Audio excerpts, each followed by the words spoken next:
1000 जीवित जन्मों में 8 से 12 बच्चे जो हैं वो जन्मजात हृदय रोग से पीड़ित होते हैं। सबसे पहले हम ये जानते हैं कि कंजेनाइटल हार्ट डिजीज या जन्मजात हृदय रोग क्या होते हैं और ये कितने कॉमन हैं।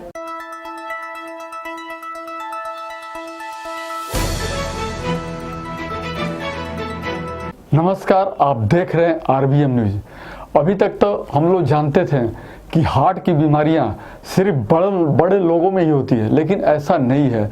हार्ट की बीमारियां बच्चों में भी जन्मजात पाई जाती है और आज हम इसी विषय पर बात करेंगे बच्चों के heart specialist doctor Annie Arvind से, जो पिछले 4 सालों से आर्टेमिस हॉस्पिटल गुरुग्राम में कार्यरत हैं।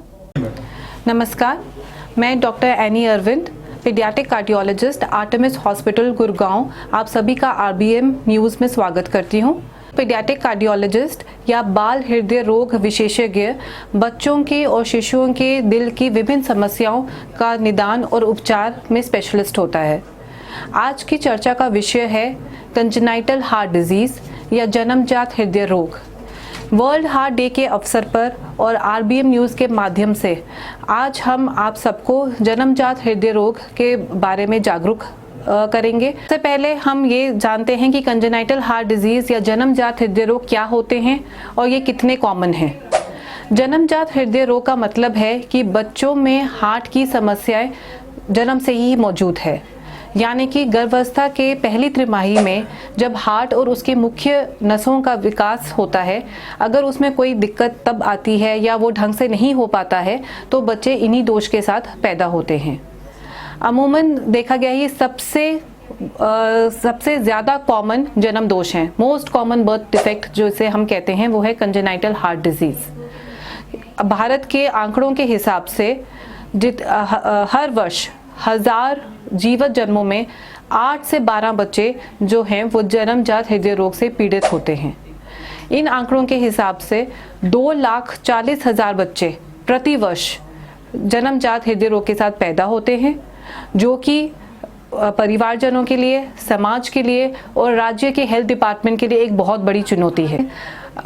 ऐसे 5 बच्चे जिनको हृदय की समस्या होती है, उनमें से एक ऐसा बच्चा होगा जिसको ये समस्या बहुत गंभीर होगी और उसको तुरंत ही इलाज की आवश्यकता होगी। अगर ऐसे बच्चों को सही टाइम पे उपचार ना मिले तो 10% बच्चे अपनी जान गंवा भी सकते हैं। अब इम्पॉर्टेंट ये है कि इसके क्या कॉजेज़ हैं। बहुत सारे लोग ये पूछते हैं कि जन्मजात हृदय रोग कंजेनाइटल हार्ट डिजीज़ के क्या कारण हैं। तो साइंस बहुत सारे कारण तो पता नहीं लगा पाई है, अभी ये सब रिसर्च में है, लेकिन देखा गया है कि कुछ जेनेटिक एबनॉर्मलिटीज़, कुछ जीन की प्रॉब्लम की वजह से कुछ ये हृदय रोग होते हैं। और हमें जो ये गर्भावस्था, जैसे हमने बताया कि गर्भावस्था की पहली तिमाही में अगर हार्ट या उसके नलिकाओं का सही विकास नहीं होता है तो ये जन्मजात हृदय रोग उत्पन्न होते हैं। इसलिए गर्भावस्था में हमें कुछ बातों का सावधान रहना पड़ेगा। कुछ जो रिस्क फैक्टर्स हैं उनको हमें अवॉइड करना पड़ेगा ताकि कम से कम चांसेस हों इन रोगों का होने में बच्चों में। तो सबसे पहले अगर आप किसी दवाई का सेवन कर रहे हैं तो अपने गायनेकोलॉजिस्ट से ज़रूर कंसल्ट करें। जो रुबेला और फ्लू के बचाव का टीकाकरण है वो टाइम पे ज़रूर लगाएं। धूम्रपान का सेवन ना करें, मदिरा ना लें और तंबाकू ना चबाएं। अगर आपको डायबिटीज़ की प्रॉब्लम है गर्भावस्था से पहले या उसके पहले 3 महीने में, उसका नियंत्रण करना बहुत ज़्यादा ज़रूरी है, क्योंकि अनकंट्रोल्ड डायबिटीज़ कभी कभी बहुत गंभीर हृदय रोग बच्चों में पैदा कर सकती है।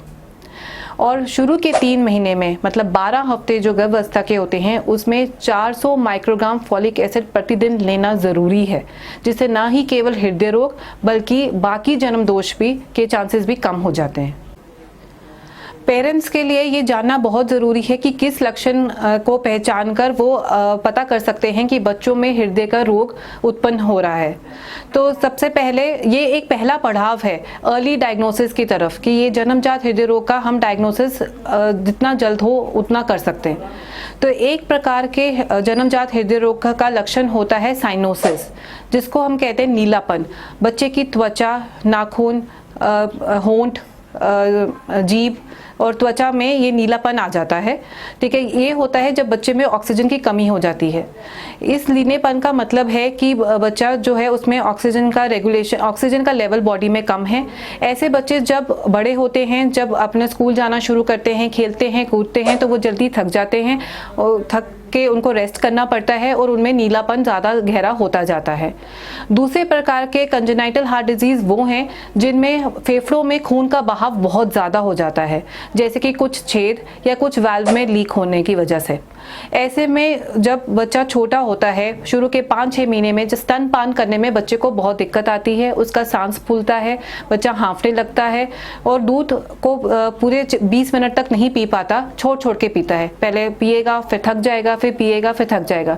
ऐसे बच्चा जब सोता है तो उस टाइम उसकी पसली चलती है, उसको सांस बहुत तेज चलती है, उसकी धड़कन तेज महसूस होती है और हमेशा अनकंफर्टेबल और इरिटेबल रहता है। ऐसे ही बच्चे जब बड़े होते हैं तो आप नोटिस करेंगे, माँ बाप नोटिस करेंगे कि बाकी बच्चों के मुकाबले उनका सही ग्रोथ नहीं हो रही, उनका वेट गेन नहीं हो रहा, उनका वजन नहीं बढ़ रहा, उनका डेवलपमेंट सही तरीके से नहीं हो पा रहा है और उनको बार बार हॉस्पिटल, बहुत सारी छाती की इन्फेक्शन की वजह से बार बार हॉस्पिटल विजिट करना पड़ता है, उसके लिए नेबुलाइजेशन लेना पड़ता है। तो ऐसे बच्चे जब आगे चलकर जब बड़े हो जाते हैं तो उनमें छाती में दर्द, ब्लड प्रेशर की प्रॉब्लम, चक्कर आना, धड़कन तेज महसूस होना, तो ये सब दिक्कतें होती हैं। तो ये कुछ लक्षण हैं जिसकी वजह से जब ये अगर पेरेंट्स ऐसा कुछ नोटिस करते हैं तो जल्द से जल्द एक पीडियाट्रिशियन की ओपिनियन ले, जो आगे एक स्पेशलिस्ट, जो बच्चों के हार्ट के स्पेशलिस्ट हैं, उनको आगे रेफर करेंगे। और यहीं पे मैं एक और चीज़ पे स्ट्रेस करना चाहती हूँ कि जब भी माँ बाप अपने बच्चों को रेगुलर टीकाकरण के लिए लेकर जाते हैं, जैसे 6 हफ्ते पे, 10 हफ्ते पे, 14 हफ्ते पे, तो हर बारी सिर्फ टीकाकरण करके वापस ना आइए। बच्चों का उस टाइम पे एक पीडियाट्रिशियन से ज़रूर चेकअप करवाइए, उसका वज़न का नाप तोल, उसकी हाइट का नाप तोल और पीडियाट्रिशियन से चेकअप करवाइए, जिसमें वो अपने स्टेथोस्कोप से बच्चे की छाती चेक करते हैं, कोई हार्ट में एक्स्ट्रा साउंड तो नहीं है वो चेक करते हैं, जो पल्स ऑक्सीमीटर है, जो जिससे ऑक्सीजन लेवल चेक किया जाता है, वो देखकर ऑक्सीजन का लेवल बच्चे में कितना है वो उससे पता चलता है। क्योंकि कभी कभी ऐसा होता है कि लक्षण, हार्ट की प्रॉब्लम के लक्षण बहुत ज़्यादा सटल होते हैं, बहुत माइल्ड होते हैं, बहुत साधारण से होते हैं और लेकिन और माँ बाप के पकड़ में नहीं आ पाते। तो ये लक्षण जो है एक पीडियाट्रिशियन पिकअप जल्दी कर लेते हैं। जैसे कि एक अगर मैं कहूँ, जैसे हमने बात की कि बॉडी में नीलापन आपको तभी दिखेगा जब आपकी बॉडी में ऑक्सीजन का लेवल 85% से कम हो जाएगा। तो लेकिन एक पल्स ऑक्सीमीटर से अगर ये ऑक्सीजन का लेवल अगर 90 है या 90 से ज़्यादा है तो भी वो पकड़ में आ सकता है। तो ये इम्पॉर्टेंट है अर्ली डायग्नोसिस के लिए।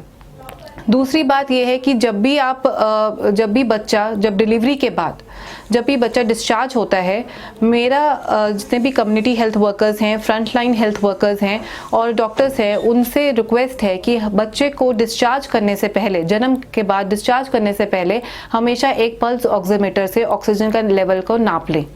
क्योंकि बहुत सारी गंभीर हार्ट की प्रॉब्लम जो बच्चों में होती हैं वो तीसरे या चौथे दिन में ही पकड़ में आ जाती हैं।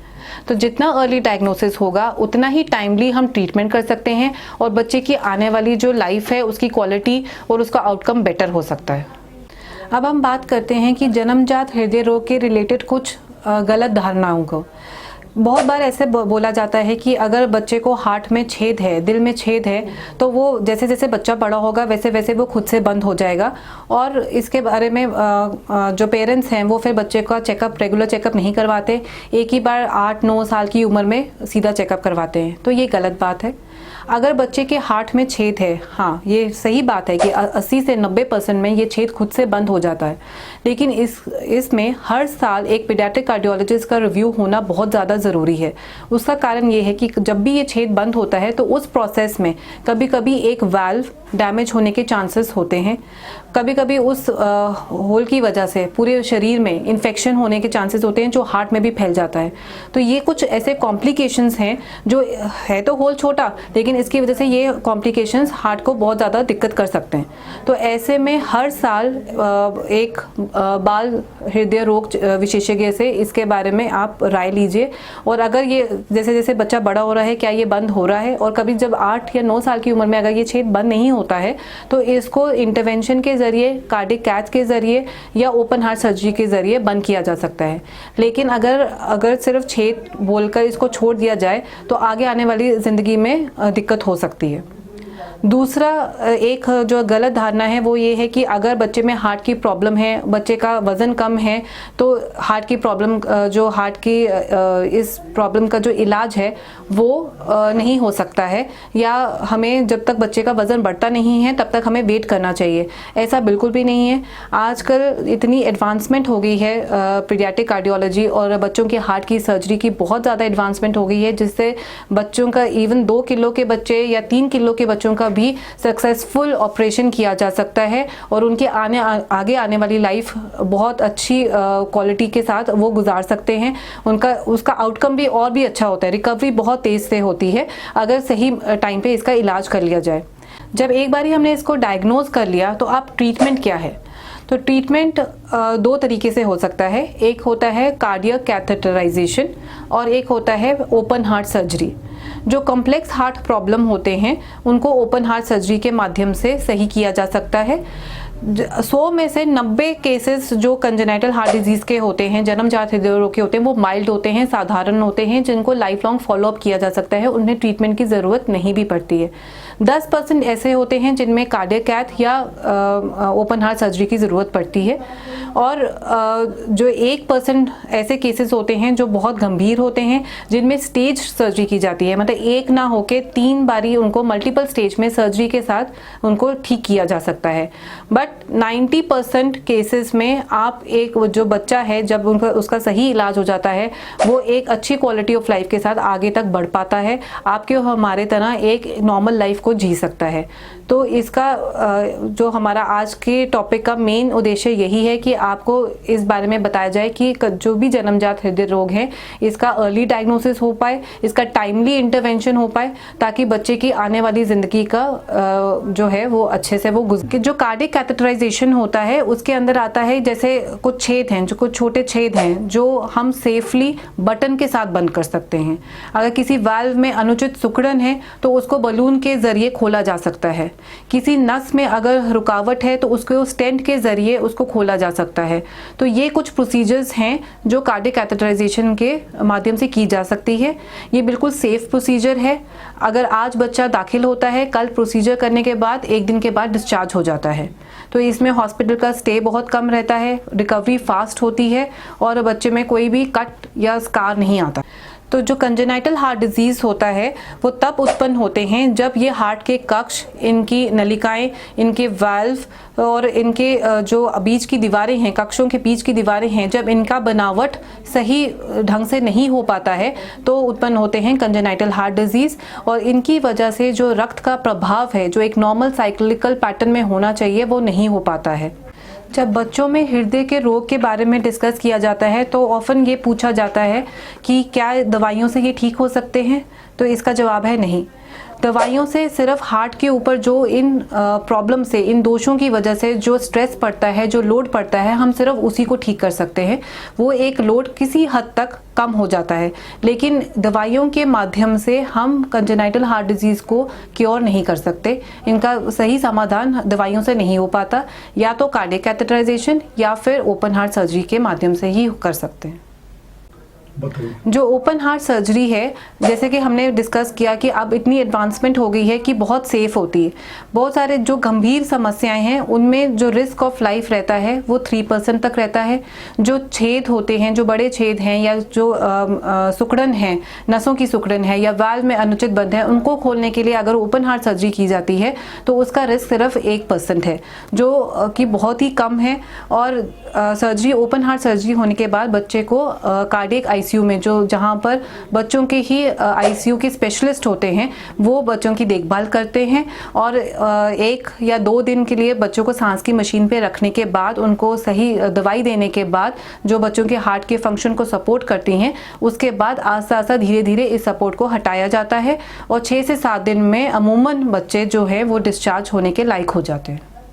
जो ओपन हार्ट सर्जरी या कार्डियक कैथेटराइजेशन की हम बात कर रहे हैं, इनका जो खर्चा है वो 2.5 से 3.5 लाख के बीच में रहता है। हमारे अस्पताल में इसके लिए, जैसे अगर बहुत सारी ऐसी संस्थाएं हैं, एनजीओज हैं, जो गरीब लोगों की, जो अगर किसी अंडर प्रिविलेज्ड फैमिली से आ रही हैं, बच्चे आ रहे हैं, तो उनको हेल्प करती है इस अपने हृदय रोग का इलाज करने में।